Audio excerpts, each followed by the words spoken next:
유대인들이 안디옥과 이고니온에서 와서 무리를 충동하니 그들이 돌로 바울을 쳐서 죽은 줄로 알고 시외로 끌어내치니라. 제자들이 둘러섰을 때에 바울이 일어나 그 성에 들어갔다가 이튿날 바나바와 함께 더베로 가서 복음을 그 성에서 전하여 많은 사람을 제자로 삼고 루스드라와 이고니온과 안디옥으로 돌아가서 제자들의 마음을 굳게 하여 이 믿음에 머물러 있으라 권하고 또 우리가 하나님의 나라에 들어가려면 많은 환난을 겪어야 할 것이라 하고 각 교회에서 장로들을 택하여 금식 기도하며 그들이 믿는 주께 그들을 위탁하고 비시디아 가운데로 지나서 밤빌리아에 이르러 말씀을 버가에서 전하고 아달리아로 내려가서 거기서 배 타고 안디옥에 이르니 이곳은 두 사도가 이룬 그 일을 위하여 전에 하나님의 은혜에 부탁하던 곳이라.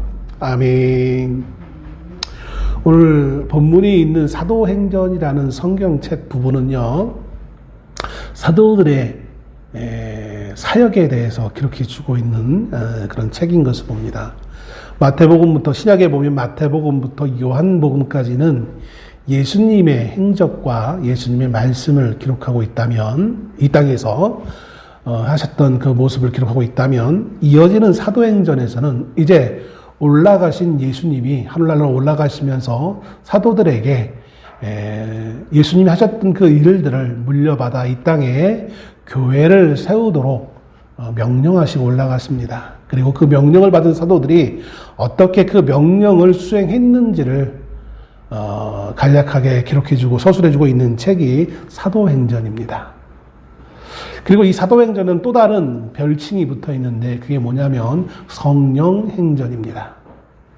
왜 성령행전이다라고 그 별칭을 붙였느냐 하면 예수님의 명령에 따라 사도들이 각각의 지역에 흩어져서 복음을 전할 때 바울도 그렇게 표현하고 있지만 그들이 그 복음을 전할 때는 지혜롭고 아름다운 말, 유머 있는 말, 능력 있는 말, 어떤 학식이 있는 말, 이런 걸로 복음을 전하지 않았습니다.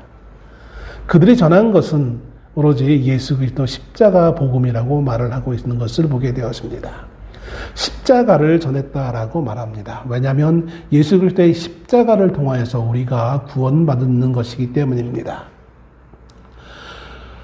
사도들 가운데는 말재주가 참 좋은 사람도 있었겠지요. 또 어떤 이는 말 정말 하기에 정말 그 듣고 있자면 답답한 사람들도 있었을 줄로 생각되어집니다. 경험한 것과 그 경험한 것을 표현하는 것은 다를 수밖에 없어요. 아무리 많은 경험을 가지고 있다 할지라도 또 많은 것을 배운 학식이 있다 할지라도 그것을 말로 잘 풀어나가는 것은 그렇게 쉬운 것은 아닙니다. 물론 복음이라는 것은 말 솜씨로 전하는 것은 아닙니다. 그런데 오늘 사도행전을 주인공이라 할 수 있는 이 사도들이 복음을 전할 때 그 복음을 그래서 사도들은 자신들이 가지고 있는 어떤 능력이나 지혜와 또 말솜씨로 전하지 않고 늘 그들과 함께하는 성령을 통하여서 하나님의 사역을 감당하기를 소원했습니다. 그래서 사도행전이란 정식 명칭 외에 성령행전이라고 표현하고 있는 것은 사도들이 복음을 전할 때에 성령을 통하여서 이끌림을 받고 성령을 통하여서 사람들에게 복음을 전하고 있는, 그래서 그 복음이 어떻게 전해져 갔느냐, 물론 사도들이 열심히 노력해서 일을 했어요. 그러나 사실은 그 모든 것을 주도한 것은 사도들이 아니라 성령 하나님이라는 사실을 명시하기 위해, 그것을 알리기 위해 성령행전이다라는 별칭으로 불려지고 있는 것이 사도행전인 것을 보게 되었습니다. 내가 열심히 해서 복음이 전달되어진 것이 아니라 성령을 통하여서라는 것입니다. 그리고 이것은 단지 초대교회에 복음이 전달되어지고 초대교회가 세워지는 것에만 적용되어진 것이 아니라 오늘을 살고 있는 성도들도 마찬가지입니다. 아마 믿음 없는 눈으로 보게 되어진다면 내가 이 땅에서 내 잘난 맛에 내 능력으로 살아가는 것이지라고 100이면 100 다 그렇게 말할 수밖에 없을 거예요. 내가 열심히 노력해서 내가 열심히 공부하고 내가 좋은 직장에 취업하고 이래서 내가 살아고 있는 거야 라고 사람들은 자신만만해 할지도 모르겠습니다. 그러나 성경은 그것이 아니라 그 모든 것 가운데 하나님이 허락하시고 있다라고 말해주고 있는 것을 봅니다. 우리가 아무리 좋은 계획을 세운다 할지라도 그 계획을 성사시키는 것은 누구와 하신다고요? 하나님이 하신다라고 성경은 말씀하고 있는 것입니다. 그래서 성도 각각의 삶도 역시 하나님이 열어주시지 않으면, 인도해 주시지 아니하면 우리가 지금 누리는 그 모든 것의 조그만 것도, 아주 작은 부분도 우리는 나의 것이 아니고 내가 누릴 수 없음을 믿음의 눈으로 확인하며 우리가 감사하며 살아가야 되는 것이 성도의 삶의 모습일 것입니다. 어떤 이들은 늘 의도적으로 교회, 신앙 삶과 세상의 직장 혹이나 직장이나 아니면 교회 바깥의 삶을 자꾸 구분하려고 해요.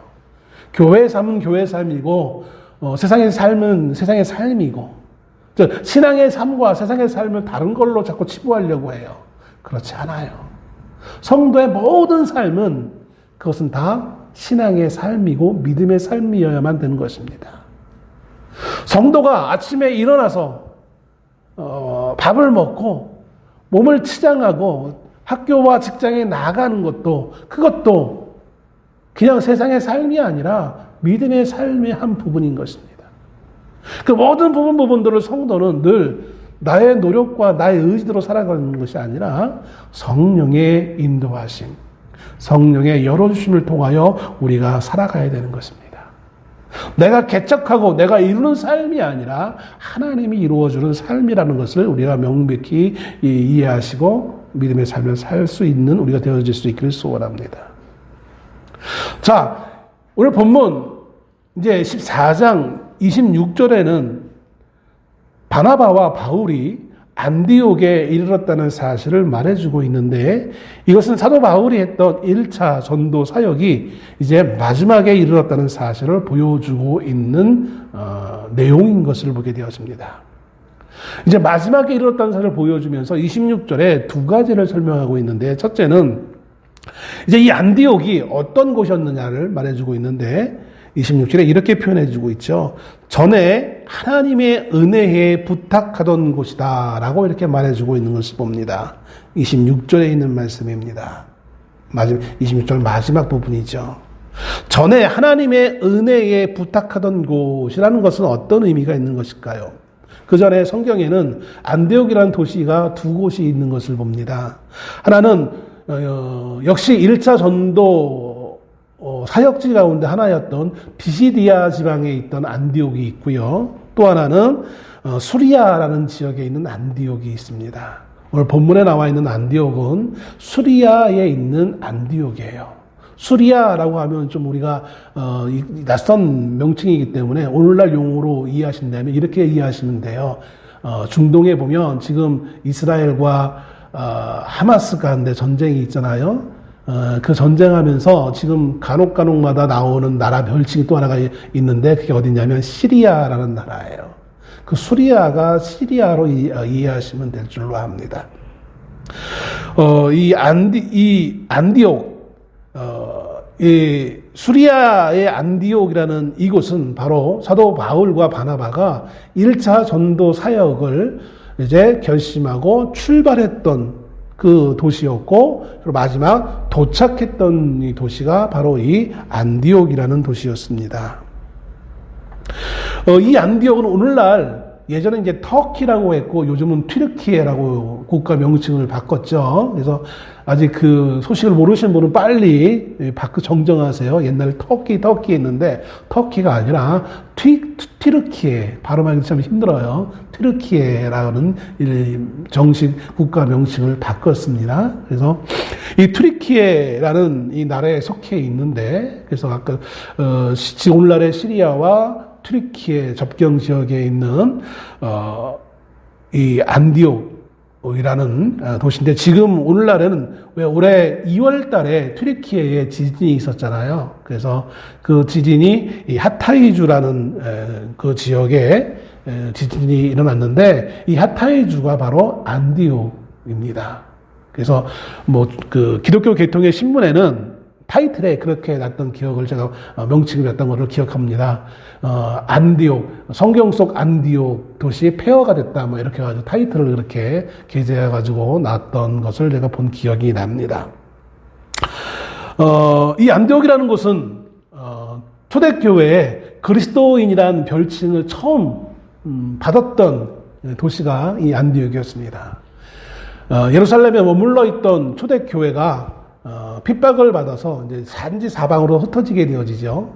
그 흩어진 사람들 가운데 일부가, 극히 일부가 이곳까지, 예루살렘에서 오늘날 튀르키예의 이 안디옥까지 멀리 이렇게 도망쳐 삶의 터전을 옮겨서 거기에 모여서 삶을 살면서 믿음의 생활을 하는데, 거기에 특별히 7명의 교사들이 있다는 사실을 성경에 기록해주고 있죠. 그 중에 한 명이 이 바울이었던 것을 보게 되어집니다. 물론 바나바라는 사람도 있고.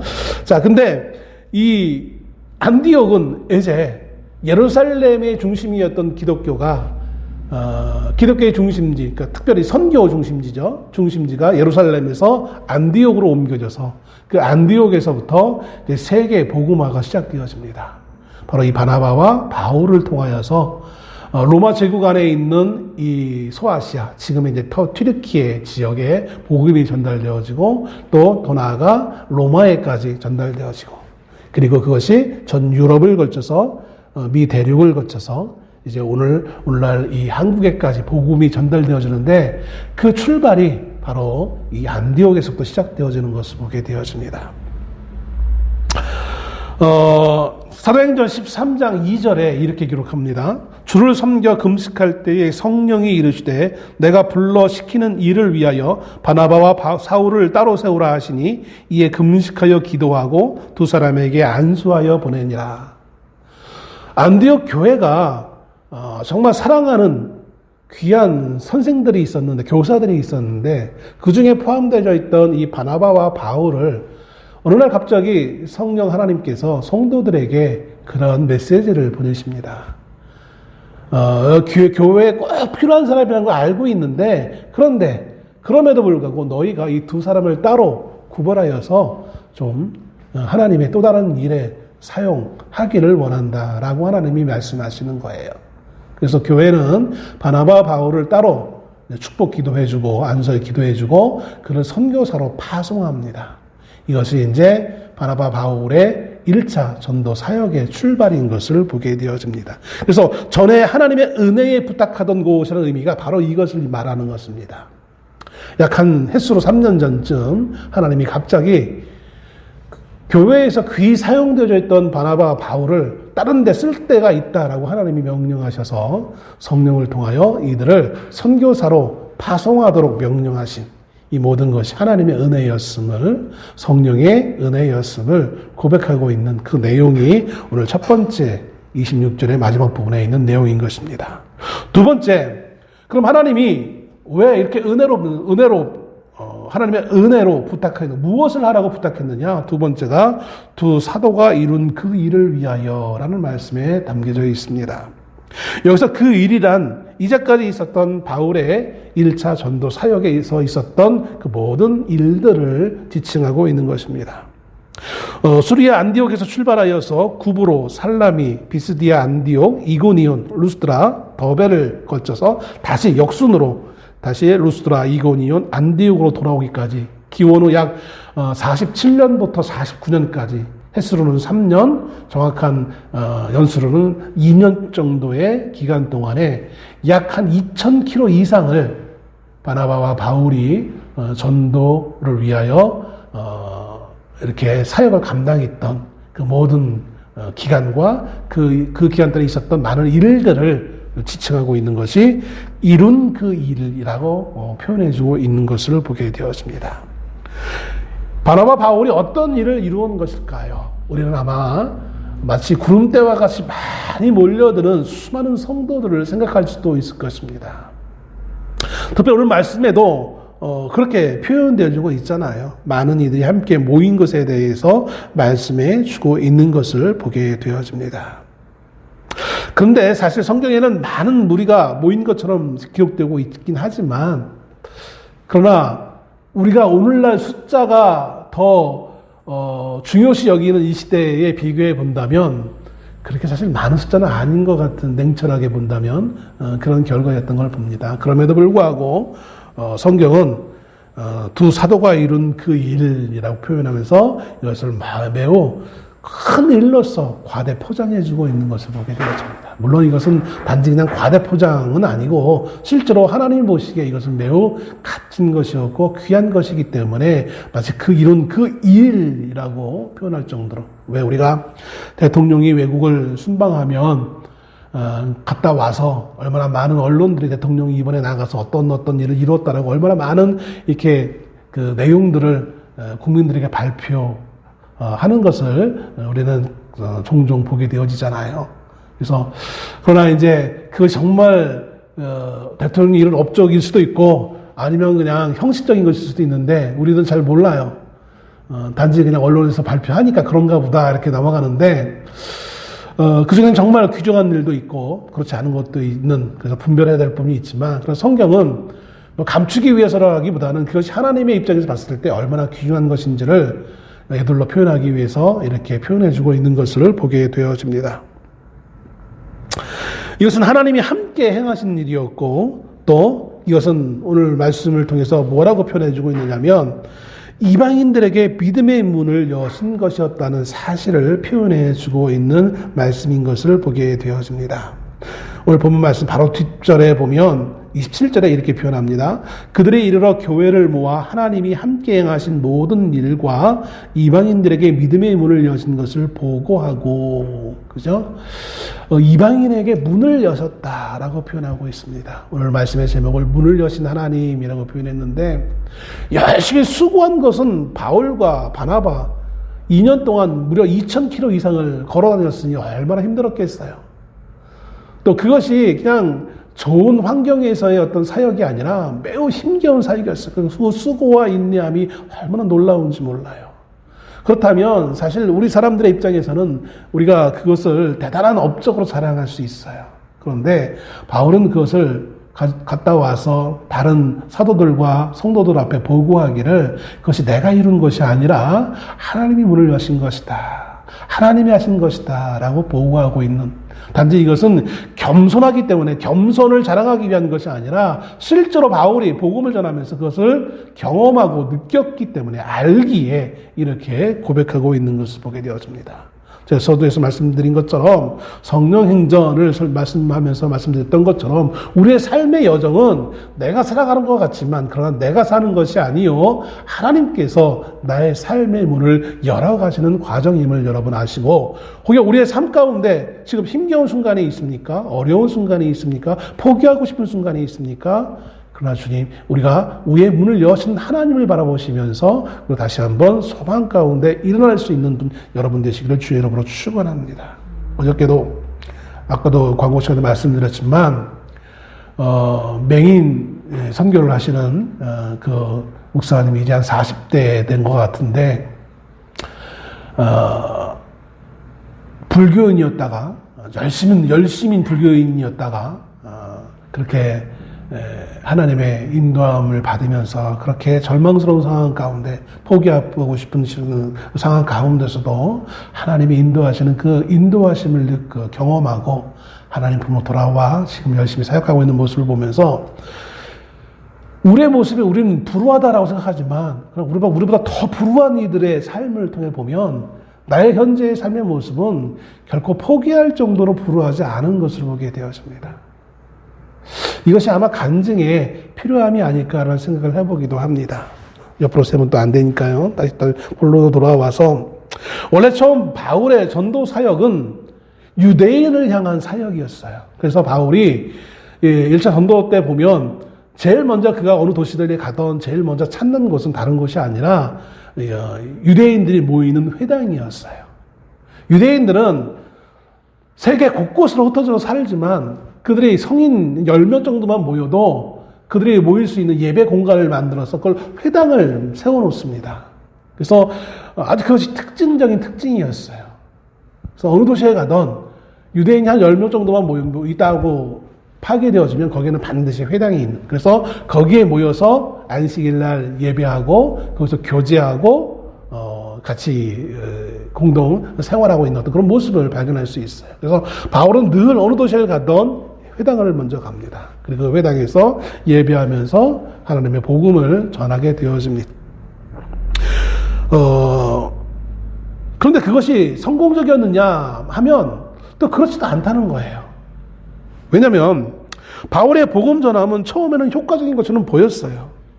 그런데 극성 유대인들이 곧 등장하여서 번번이 사도 바울이 전하는 복음을 자꾸 막는 방해자의 역할을 합니다. 그래서 바울은 그 도시에서 쫓겨나야만 됐고, 그 쫓겨남은 그냥 쫓겨남이 아니라, 단순한 쫓겨남이 아니라 폭력이 동반되어지는 그런 쫓겨남의 경험을 한 것이 한두 번이 아니었던 것을 보게 되었습니다. 오늘 본문 19절도 바울이 돌에 맞아 죽은 것처럼 여겨질 정도였음을 보여주고 있습니다. 이것은 이제 루스드라라는 도시에서 있었던 사건인데요. 바울과 바나바가 루스드라에 복음을 전하기 위해 이제 들어갔는데 거기에 걷지 못하는 사람을 발견합니다. 그래서 걷지 못하는 사람을 기적을 통해서, 성령의 기적을 통해서 걷게 만듭니다.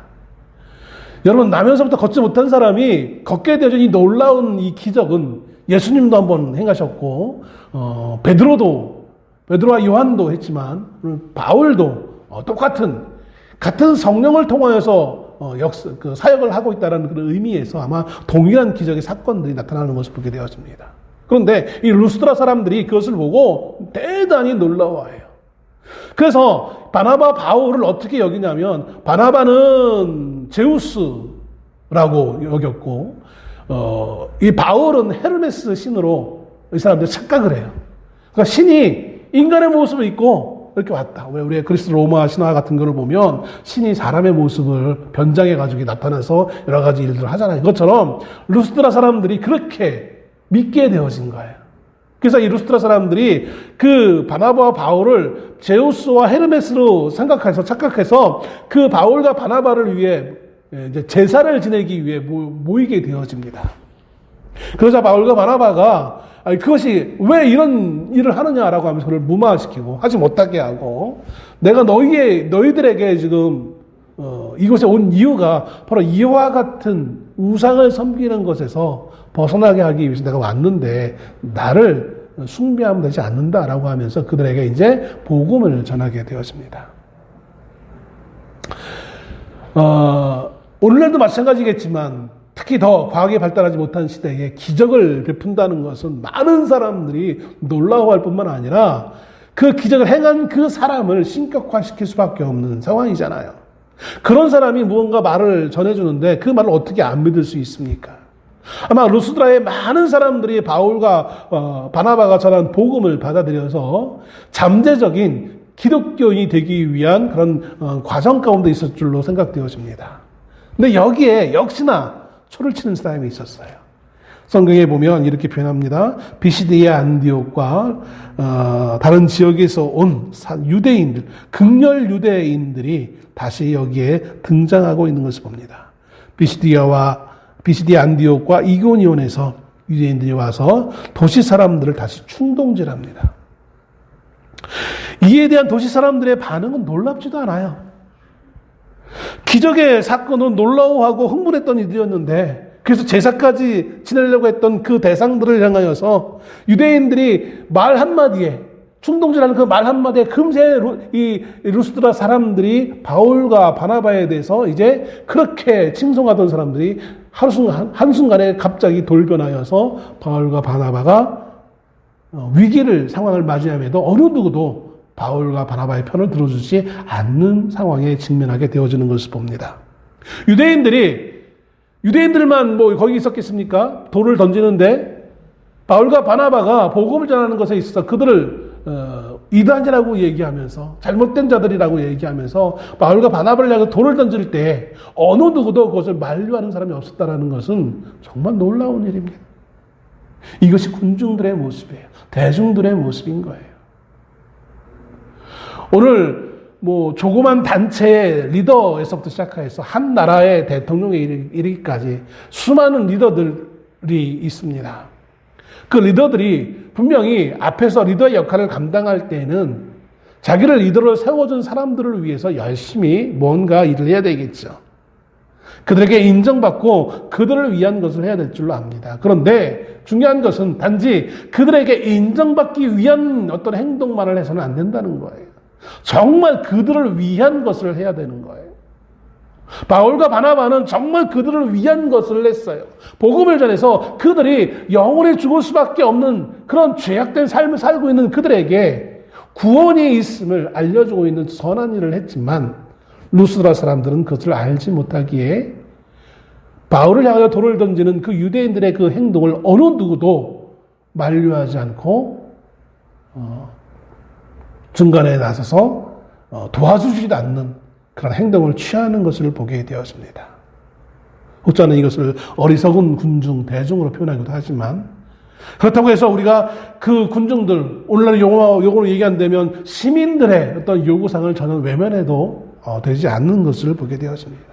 중요한 것은 외면도 아니지만 그렇다고 해서 너무 인기에 부합하는 행동을 해서도 안 되는 것이고 중요한 것은 진실되게 정말 그들을 위한 행동을 해야 되는 것이 앞에 선자의 모습이 아닐까라는 생각을 해보게 되었습니다.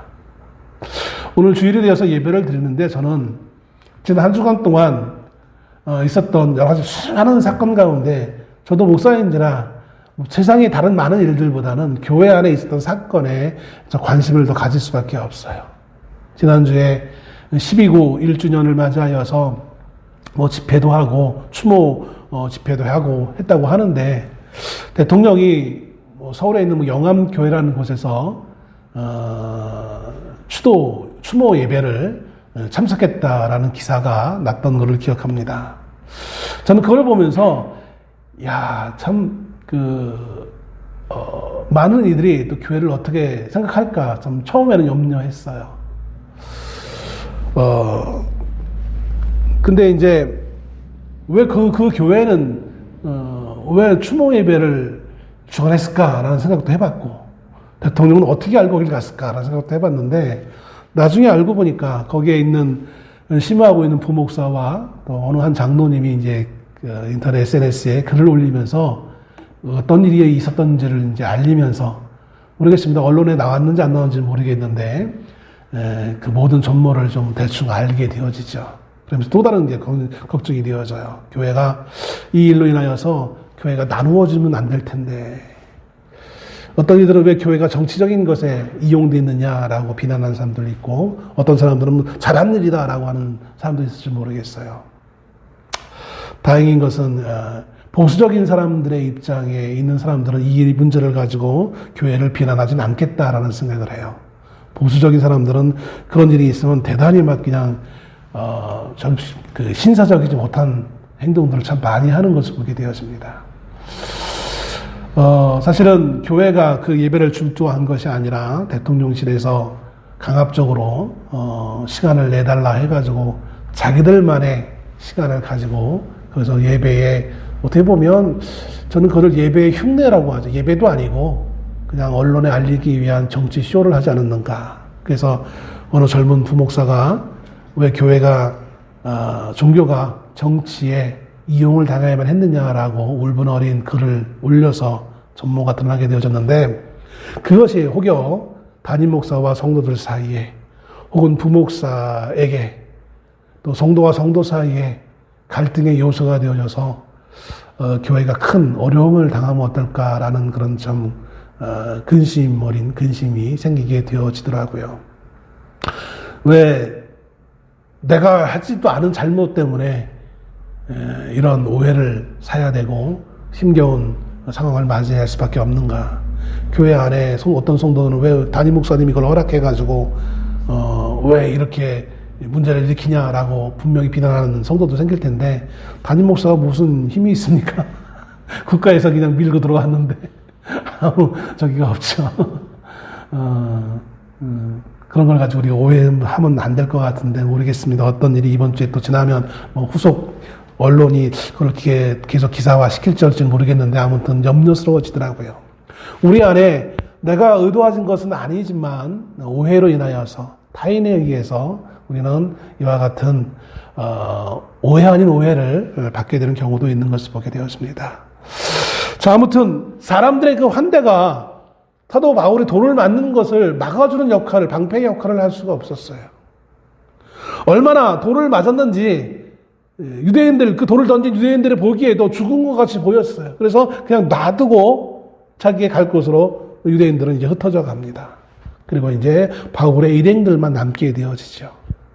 그들은 이제 바울의 죽은 시신이나마 이제 좀 고이 모시려고, 우리식으로 표현하면 모시려고 가지고 이제 돌아갑니다. 근데 놀랍게도 바울이 죽은 것이 아니라 이제 아마 기절했던 것 같아요. 다시 시간이 지나서 일어납니다. 자, 그런데 아이러니한 것은 사실 이 모습이 어떤 모습이냐면 돌을 던지고 돌에 맞는 이 모습. 많은 유대인들이 복음을 전하는 바울과 바나바를 비난하며 조롱하며 그들을 향해 돌을 던지는 이 모습이 과거에 바울의 모습이었다는 사실이에요. 바울 되기 이전의 사울의 모습이었다는 거예요. 아마 사울이 복음을 전할 때마다 자기를 조롱하고 자기를 향해서 돌을 던지며 때리려고 애쓰는 그 유대인을 볼 때마다 바울의 그 심정은 과거 다메섹으로 믿는 자들을 잡으러 가기 위해 열심히 달려갔던 자신의 모습이 그대로 투영되지 않았을까 하는 생각을 해보게 되었습니다. 왜 사람이 억울하면 아무리 신사적인 사람일지라도 신사적으로 이렇게 나올 수 없잖아요. 네가 나에게 악하게 나오는데 내가 어떻게 신사적으로 있어? 나를 방어해야지. 이게 정당방위 아닙니까? 근데 바울은 물론 믿음의 사람이기 때문에 가능했겠지만 한 번도 그 자신을 향하여 돌팔매를 돌을 던지는 그들을 향하여서 같이 힘으로 그를 제어하려고 하지 않습니다. 아마 그의 마음속에는 그럴 때마다 자신의 과거 지난 시절의 그 모습이 그대로 떠올라오지 않았을까라는 생각을 해보게 되었습니다. 그래 내가 바로 돌을 던지는 저 사람들의 그 모습이었지. 나를 향해 조롱하고 있는 피 흘리는 나의 모습을 보고 좋아하고 웃고 있는 그 모습이 과거에 내가 스데반이라는 사람을 죽일 때 보였던 그 모습이었겠지 라는 생각을 하고 있지 않았을까. 여러분은 우리가 인생을 살아가면서 내가 억울한 일을 당할 때가 있어요. 그것이 억울해가지고 정말 미칠 때가 있어요. 그런데 그럴 때 우리 한번 생각해 볼 수 있는 것은 나의 억울함만 생각하지 마시고요.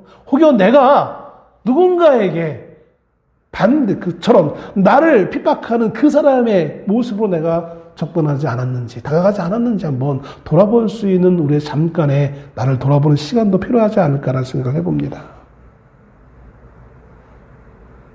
특별히 앞에 세움을 받은 사람들, 소위 말하는 고위직에 있는 사람들, 남들보다 더 많이 가지고 있는 사람들의 입장이라면 더 철저하게 자신을 돌아볼 수 있는 우리가 될 수 있기를 소원합니다. 어느 간증자가 그런 말을 하더라고요. 어떤 사람이 교회에 들어오기까지는 수많은 사람들의 눈물 어린 기도의 과정이 있었기 때문에 온다는 거예요. 그런데 어느 분이 이제 새 신자가 왔는데 교회에 오려고 한번 기도하려고 이제 교회에 왔는데 큰 교회 대형 교회 와서 기도하고 있는데 기도하고 있는 자기 앞에 다가오는 소리가 들리더니 자기의 어깨를 다 두드리래요. 왜 두드리나 보니까는 이분이 여기는 내 자리라고 뒤로 가라고 기도하다가 그럴 수 있지 해가지고 옮겼대요. 또 기도하고 있는데 또 누가 또 두드리더래요. 여기 내 자리라고 딴 데로 가라고. 내 자리가 뭐가 그렇게 중요합니까? 그분이 그래가지고 그게 너무나 기분이 나쁘기도 하고 이런 교회 나기가 같으면 안 가 해가지고 이제 신앙이 돌아옴이 좀 늦어진 어떤 그런 경험을 했는데 보면 수많은 사람의 눈물 어린 기도를 통해서 왔는데 교회의 직분자들의 잘못된 행동 하나 때문에 상처를 받고 다시 교회로 오던 발걸음이 세상을 향한 발걸음으로 돌아설 수 있는 더서게 만드는 그런 잘못된 행동을 해서는 우리는 결코 아니 되는 것입니다. 오늘 바울이 자신이 돌을 맞으면서 아마 그 억울하고 수치스럽고 고통스러운 순간 가운데서도 과거 자신의 모습을 바라보면서 어쩌면 그는 하나님 앞에 자신의 그 부끄러운 그 과거를 회개하고 있는 모습으로 그것을 견디지 않았을까라는 생각을 해보게 되었습니다. 나는 다른 사람을 핍박한 적이 없는데요 라고 생각하십니까? 근데 그러한 나를 위해 예수님께서 십자가에 달려 죽으신 것입니다.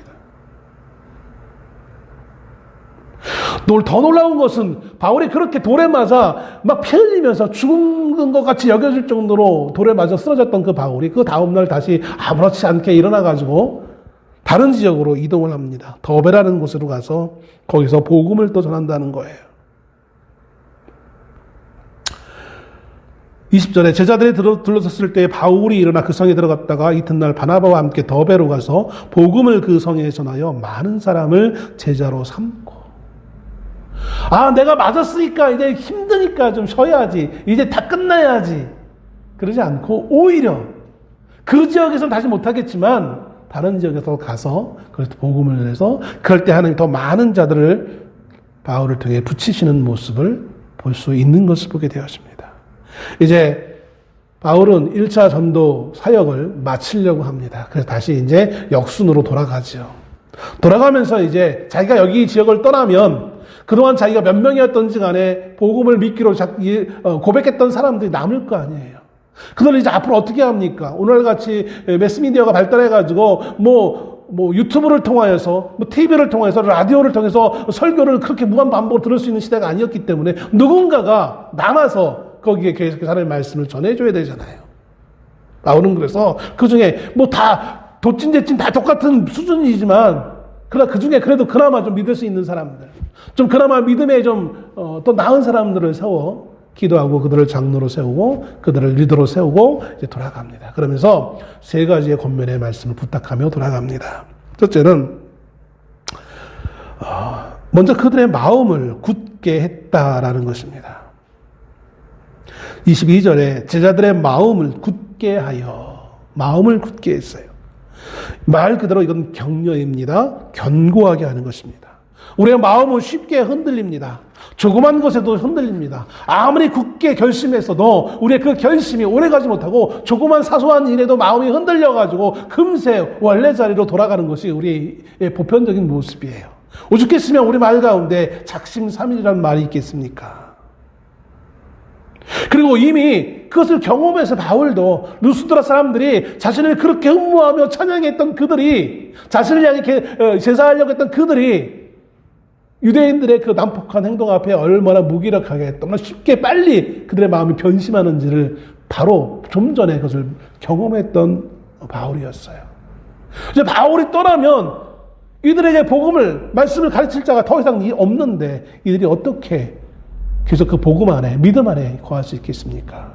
제일 중요한 것은 마음을 굳건히 하는 것입니다.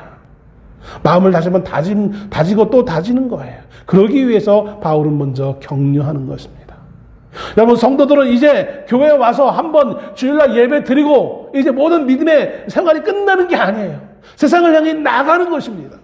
마치 전쟁터의 군인이 훈련소에서 훈련 받은 다음에 전쟁터에 나가는 것처럼 세상을 향해 나가는 것입니다.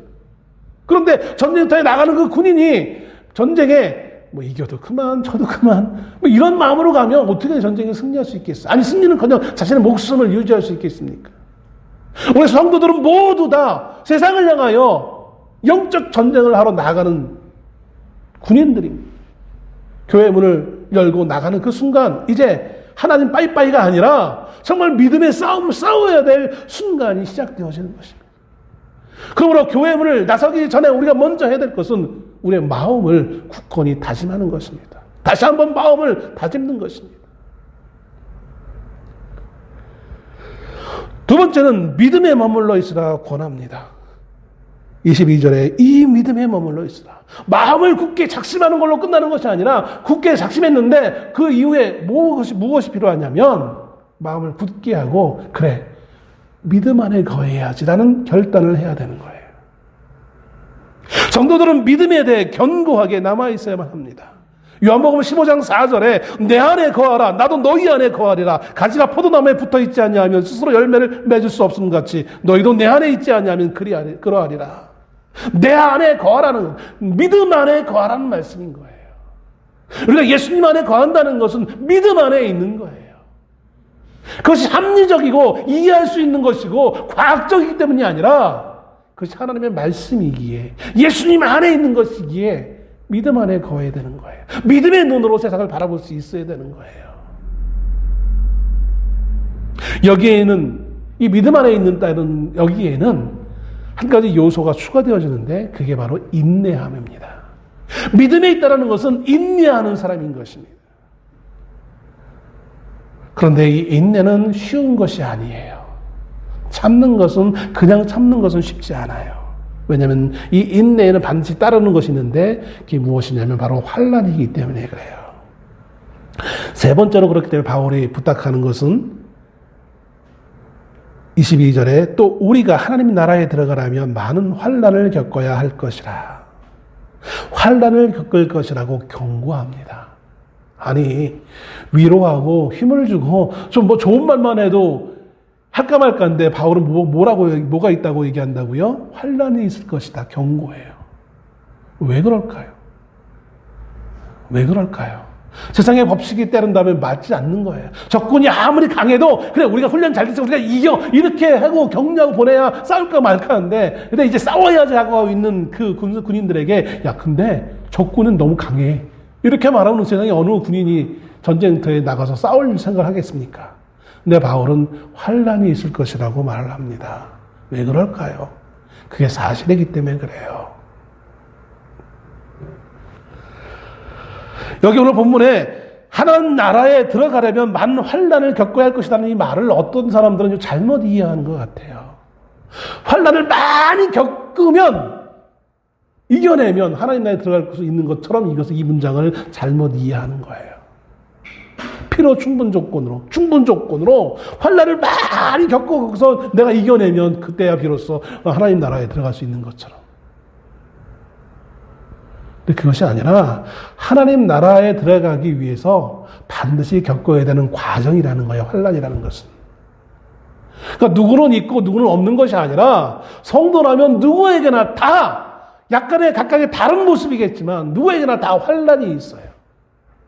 뭐 건강의 환난이 있을 수 있고요. 물질의 환난이 있을 수 있고요. 명예의 환난이 있을 수도 있고요. 사람의 관계 가운데 있을 수도 있고요.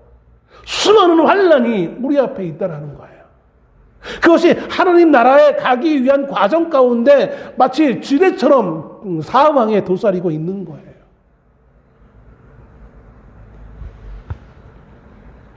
그렇기 때문에 그 환난을 겪어야 될 우리는 인내하며 믿음 안에 거해야 된다는 사실을 우리에게 가르쳐주고 있는 거예요.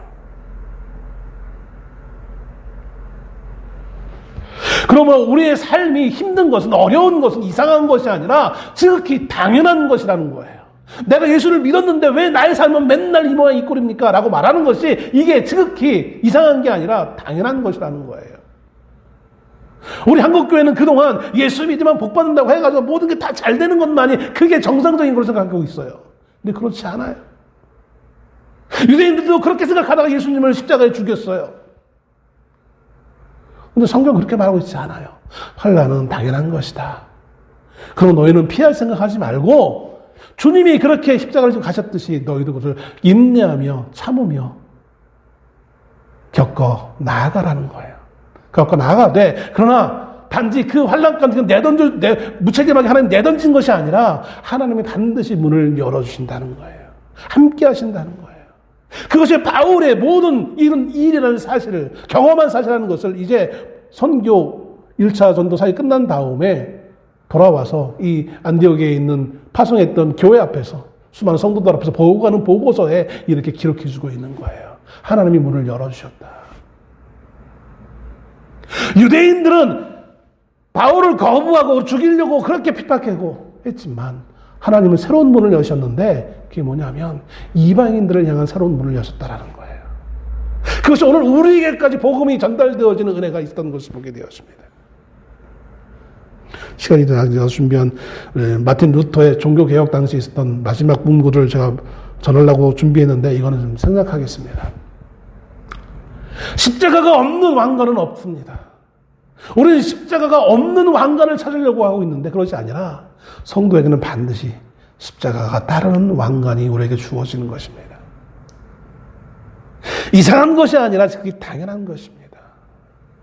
바울이 복음을 전하는 그 모든 과정, 단지 그건 복음을 전했기 때문에 그런 특별한 사람만 경험하는 것이 아니라 우리 성도 모든 이들이, 성도라면 누구나, 어린 유아 어린애부터 노년에 이렇게 누구나 다 경험할 수밖에 없는 거예요. 아니, 믿지 않는 자들에게도 있을 거예요.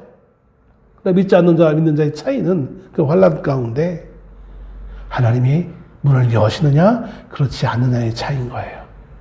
누가 문을 여느냐, 내가 문을 여는 것이냐, 하나님이 문을 여시는 것이냐, 이 차이일 뿐이에요. 하나님은 그 문을 하나님이 열어주신다라고 말씀하고 있습니다. 바울의 전도 사역을 통하여서 수많은 업적을 우리에게 보고하고 있는 것이 아니라 그 업적이 어떠든지 간에, 결과가 어떠하든지 간에 그 문을 여시는 것은 하나님이시라는 사실을 우리에게 말해주고 있어요. 여러분, 저와 여러분의 삶의 문을 여시는 것도 바로 살아계시고 전능하신 우리의 심판자 되시고 구원주 되시는 하나님께서 우리의 문을 여십니다. 그러면 여러분, 우리가 우리의 삶의 그 어떤 상황에서도 포기하거나 좌절하거나 머무르지 마시고 담대하게 전진해 나아갈 수 있는, 우리의 마음을 굳건히 다짐하고 믿음으로 고난을 이겨내며 마침내 승리를 경험할 수 있는 주의 거룩한 성도의 무리에 당당히 합류할 수 있는 우리 모두가 될 수 있기를 주의 이름으로 축원합니다. 기도하겠습니다.